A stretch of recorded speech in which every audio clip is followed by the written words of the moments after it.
Well, hello everybody and welcome to this next edition of Fire and Wire. I'm absolutely delighted that today we are going to go to not just one of Oxford's great treasures, but one of the world's, the Ashmolean Museum, where I'm going to meet the fabulous director, Xa Sturgis, to tell us a little bit about this wonderful museum, and more importantly, he's going to show us top 5 things that he thinks it would be interesting for you all to enjoy and hear about. So let's get going. Hello, Xa. Hi, Irene. Welcome to the Ashmolean. It is fantastic to be here. Thank you so much for taking time to show us. Right. Pleasure. Let's go on in. Let's go on in. Wow. It's always just spectacular when I arrive in this atrium, Xa. So listen, I think our listeners will want to know Ashmolean or Ashmolean? Well, which one is it? It's a debate. So I always say Ashmolean. I mean, it's named after Elias Ashmole, our founder. We often say it's the world's oldest museum. The fact that we say it doesn't make it true, but if you qualify it sufficiently, you can just about get away with it. Because the Ashmolean is the world's oldest surviving, purpose-built public.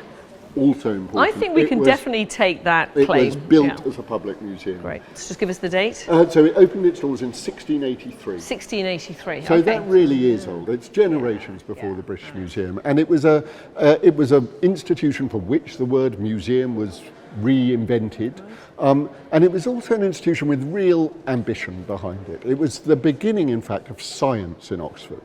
It contained a library, a lecture theatre, a laboratory, an anatomy theatre. So it was this combination. It's like a department as well. Absolutely. It's research, it's teaching, and it's a collection. And this idea that by examining the physical world, by examining evidence, you can begin to understand the world and our place within it. And to share that with the world, you're saying, as a sort of, because that was quite unusual, I would imagine, really in the 17th unusual. century. And even women. I know. Shock horror. So its public element was always important, as well as its position within the university, and both those things remain fundamental to the museum today. Yeah, and you've done an extraordinary job, with regard to that. I used to work here as an invigilator, as you know. Great job, any students listening, to have over the summer. I don't know if you still do them, but had many happy memories. And in fact, a couple of the items we've picked were items that, I was very fond of looking at when I was here in the galleries. And it was just a brilliant job, a very privileged job, I would say. Christopher Brown was the director. This extraordinary extension that opened now over 16 years ago was the work of Christopher Brown, my predecessor, and really that transformed the museum in extraordinary ways, and not least in the number of people who come through the doors. So we are now the most visited art museum outside London, and actually in the last 12 months we've just calculated we've had over 1 million visitors. And if you consider that Oxford city population is only 120,000. I mean, that is an extraordinary number. That is extraordinary. No, well, it's a great magnet and a great pull for us. And I know you've got super ambitions for it, which we'll come back to. But why don't we go and see the 5 things that we've picked? Let's go. And let's go. Let's go. Look at great, fantastic.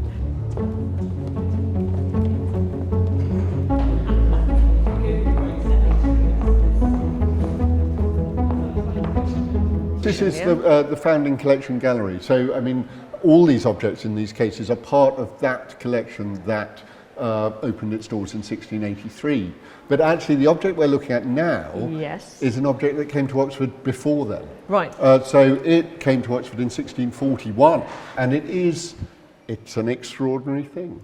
It is a lantern, but it's a special lantern. A very special lantern. On the back, it says that this was the lantern that was taken from Guy Fawkes under the Houses of Parliament on the 5th of November in 1605. And I mean, one's immediate reaction is, of course it wasn't. How do we know that? How do we know? But it was given to Oxford by the then proctor, David Hayward.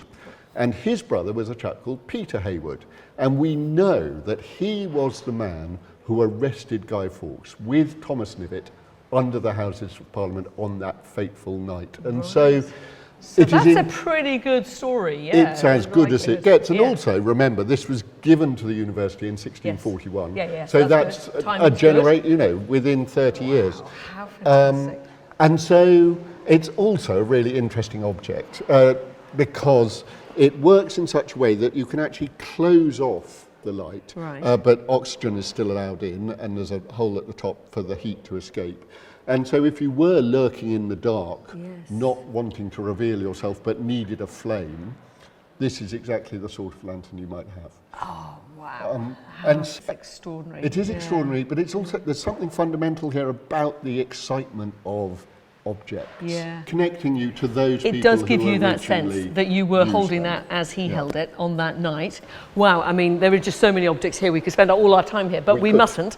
We must move on, although I can't resist just looking at this wonderful fantastic mantle that I know that my children, when they came here on school trips from primary school through, would always love it because the sort of Disney Pocahontas movies and things. And this is Pocahontas' father's cape, as I understand it, and mantle. No, this is one of the most astonishing objects in the museum, again. And so this is almost certainly the mantle given by Chief Powhatan or Wahan Senecock to Christopher Newport in 1608, in the very first year of the British arriving in what was to become Jamestown. And so it's 4 deer hides sewn together, tiny little cowrie shells, the figure of a man with a beast with claws on one side and hooves on another, so maybe a wolf and an antelope.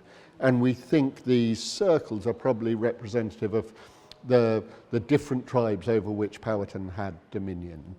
You become sort of almost desensitized to it, and you have to sort of wake up that this is quite special. Well, listen, what's the next object you want to share I think we're going upstairs to look at something Greek.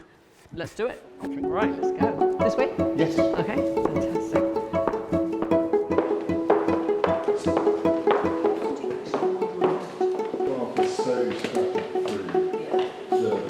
And also, Great, so we're in the Greek room, or one of them. Yes, we are in the Greek world here. Right, and tell us why you've chosen this beautiful object, this vase here.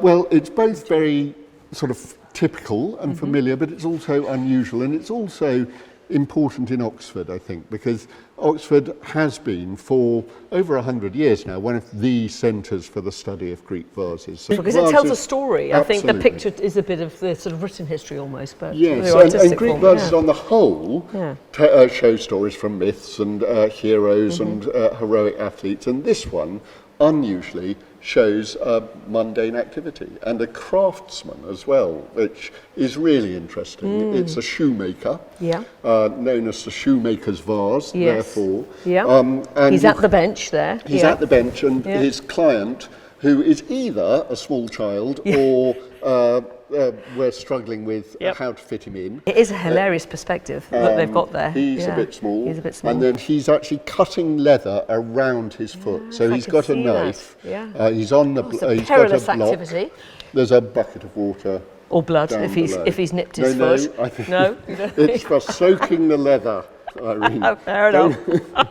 Go straight to the morbid. I mean, it's a slice of Athenian life in the 5th century BC, but it is always worth pausing and looking at these Greek vases that can seem all the same, but there are so many different details of life that one finds within them, as well as them often being, exquisite pieces of design and craftsmanship. Yeah. Wonderful. Okay, we're on a roll. What's our 3rd/4th one? We're going upstairs to China.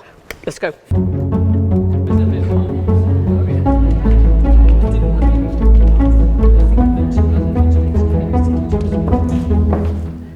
So here we are. Wow, this is a stunningly large object here in China, and I have seen it before, so I know a little bit about it, and I'm struck by the fact it's made from fig tree wood. It's made of 17 different pieces of fig wood, so it is built like a piece of furniture, this extraordinary bodhisattva. So it's not a Buddha, it's a bodhisattva, which is a sort of Buddha in the making. It's beings who have, if you like, delayed becoming Buddhas in order to help others achieve enlightenment. Right. So this bodhisattva, Guan Yin, is a model of compassion. She or he, and this is what one of the very interesting things about this particular bodhisattva is he seems to change gender during his history, and there's a degree of gender fluidity about this figure. How fascinating! And again, just the age of it? It's 12th century. So if you think what is being made in Europe at this time, we're in the period of Romanesque churches and across Europe. Chinese art is extraordinarily advanced, I would say. Very powerful. It looks as if it might have had some pigmented painting colours on it. Absolutely, it would. And actually, yes, you're right, that there's so you can see the gesso, which is the white material, which would have covered the whole statue and been made smooth, and then on top of that there would have been colour, and so the whole figure would have been coloured, and you can see there are traces of red around the bow that hangs down the front, and actually the traces of colour in the hair and on the lips as well. So and the eyes obviously have their pupils as well. Oh, fantastic. You just get drawn in looking at it. It's so peaceful and calming to look at. Yeah, I strongly recommend. Well, thank you for sharing that one. All right. Well, shall we go to 9th century Wessex? Let's do it. Come on, Wessex, here we come.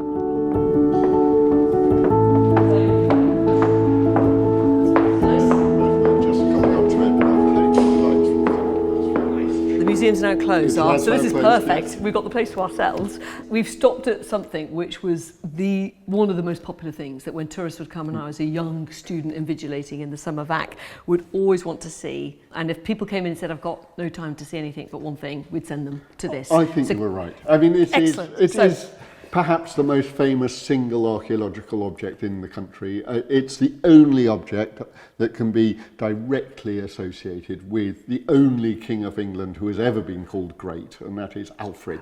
And it's known as the Alfred Jewel, and the reason we know it's associated with Alfred is it actually says so around the outside. It says Alfred het mek gewerkan, which means Alfred had me made.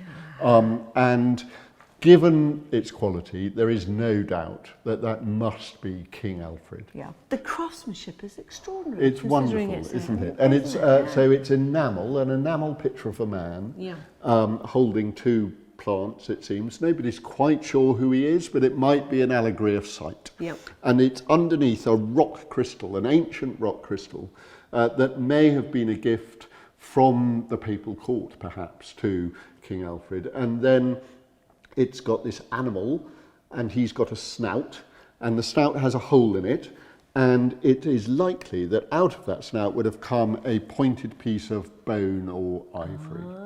And so we think this object is something called an aistel, which was used as a pointer when you were reading a manuscript, to keep your place in the manuscript. And what's thrilling about this object, I mean, almost everything about it is thrilling, but it was discovered in a bog in Somerset near Athelney. And Athelney is a place of immense importance in the story of King Alfred. I mean, why he's great is not just because he beat up the Vikings, but because of what he did with the peace as well. He was dedicated to learning. There are some who say he founded Oxford University, but I'm not sure we can believe that. But we know he founded monasteries, and we know his most important monastery was at Athelney. And so this was probably sent, perhaps with manuscripts, to the monastery of Athelney, and then dropped at some point by a careless monk. Right. I mean, it wasn't ruined. I mean, the enamel looks pretty perfect still. And so enamel and gold and rock crystal are all very robust materials. Well, it's as stunning as I remember it. I do have from the souvenir shop a little brooch of it. I'm glad to hear it. And you can buy cufflinks as well. Cufflinks, very good. Well, do go buy. Well, how wonderful. Now, we're completely going over our 5 top objects. So I know I said at the start 5, but we're on a roll here. So why don't we just see as many as we can? So let's see how far we get. Let's see how far we go. Well, round the corner is another of the great treasures of the museum, another of its icons, which is Uccello's Hunt in the Forest. I used to spend hours just looking at that. It's spectacular. I'm very excited. Let's go and see it. Great.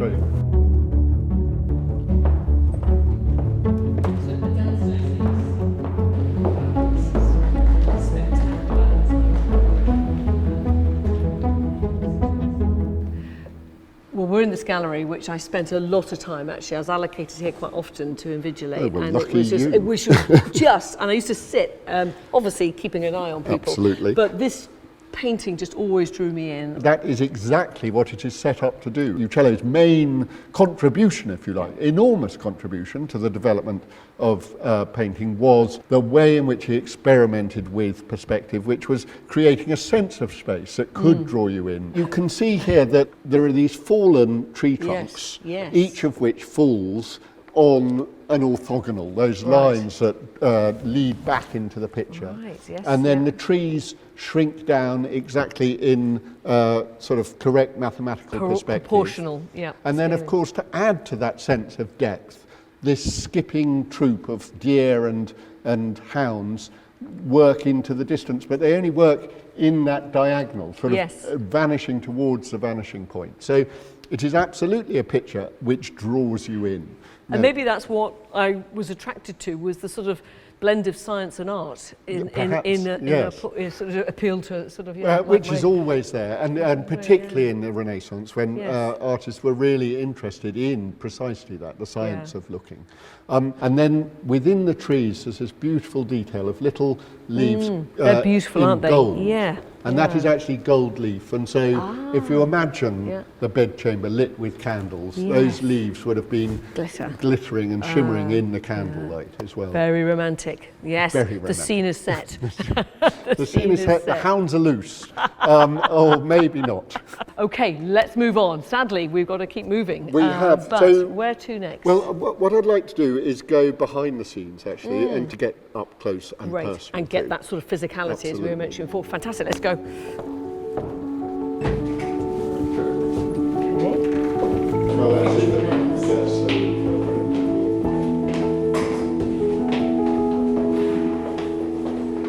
What a wonderful room.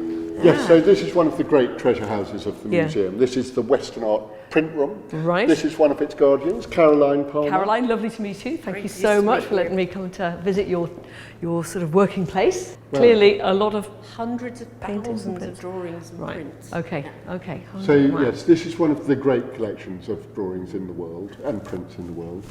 It's also, we like to say, and I have no fear of being contradicted, one of the most accessible print rooms in the world. So proud to hear it.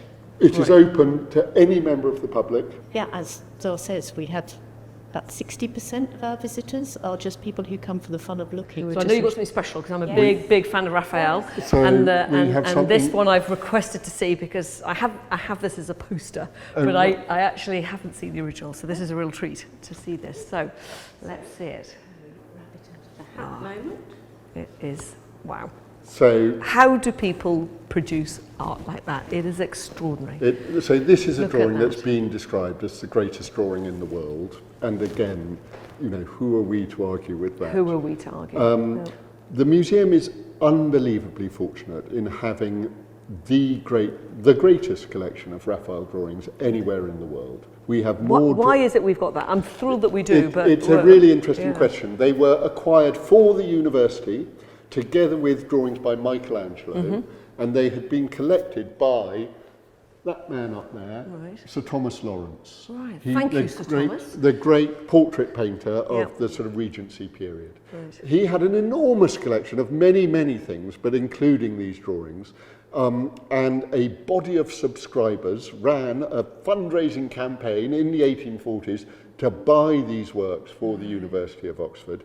And they were given in the hope that they would improve the morals of Oxford University students. I can't possibly comment as to whether that worked or not. I think they've done a marvellous job. I'm thrilled that we have them and we're looking after them. But it is a brilliant... These are the two, so it's the two apostles. So it's a drawing for a painting of the Transfiguration, a painting that is now in the Vatican in Rome. Can I use this magnificent the magnifying glass just to sort of... So it's a drawing about expression, it's a drawing about youth and age, it's a drawing about gesture, and it's also a drawing that was used. Among the most interesting things with your magnifying glass, if you look down at these thumbs, you can see change the position. He's changed the position, but also can you see the little holes that have been dots, pricked through, and that is because the picture was used to transfer this design directly onto the panel on which the altarpiece was being painted. So he clearly, in the way he drew, sort of just went further than he needed to go, almost always.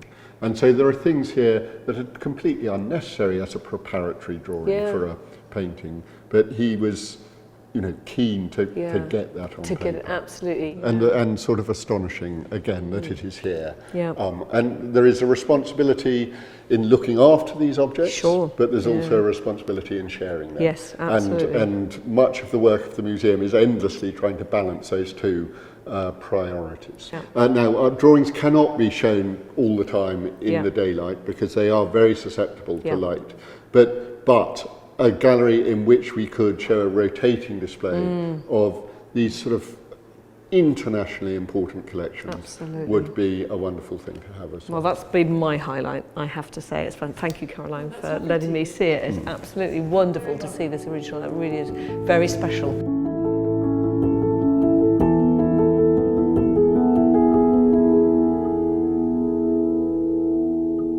Just spectacular, and I hope that it's encouraged lots of people who maybe haven't come here to come and visit and to help support us, you know, in what you want to do. So tell us a little bit about your plans going forward. Well, I mean, this is one of the great museums, but we can always do things better, and we have been spending a lot of time thinking about our building. There was this transformational project, which is now over 15 years ago, and there were parts of the building that project didn't touch, and indeed we're in some of them. And as you've seen, the collections, and we've just seen a tip of them, are so rich. The possibilities for telling new stories around those collections, of engaging people in different ways. What people know when they come in the building is changing all the time. What people are looking for is changing. Any given day, half the people coming through the doors of the Ashmolean have never been to the Ashmolean before. And so we want to be as welcoming as we can to those new visitors and to show them to help them navigate and have it. So fundraising's necessary. Fundraising is always necessary, Irene, as you know. But yes, and the other thing to say is just how important museums are, I think, and perhaps now more than ever. That the importance of the actual and the physical, I think, is only increasing, that sense of connection that it offers. But also, museums are places of empathy and connection, and our collections span millennia and span continents, and so one can explore our shared humanity, what we have in common with each other, with the past, and what is strange and extraordinary. And so really I think museums are places to think about what it is to be human. What it is to be human. And the Ashmolean is privileged in being in a university where there are brilliant minds thinking about that all the time, but also privileged to have this extraordinary collection put together over centuries that can do that work better than almost any other museum. It's a beautiful way to think about it. I haven't really sort of thought of it in that light, but you know, obviously as we're celebrating the new Shortson Centre for the Humanities, and we're celebrating our support for the humanities and the need for us to understand what it is to be human, this place and museums, as you say, writ large, you know, that is their function and purpose. Absolutely. Is to, in one place, you bring the whole of humanity and its whole extraordinary, beautiful, creative history under one roof. Absolutely. And that is a very special thing to have. Okay, well, we will do, and I will do my bit to support you with your ambition. I know that we're in safe hands with you. I'd just like to finish by thanking you again for everything that you're doing to look after this place and to share it and to progress it. And long live the Ashmolean Museum. Long live the Ashmolean. Thank you very much for coming. It's been a pleasure taking you around. Oh, it's been an absolute joy.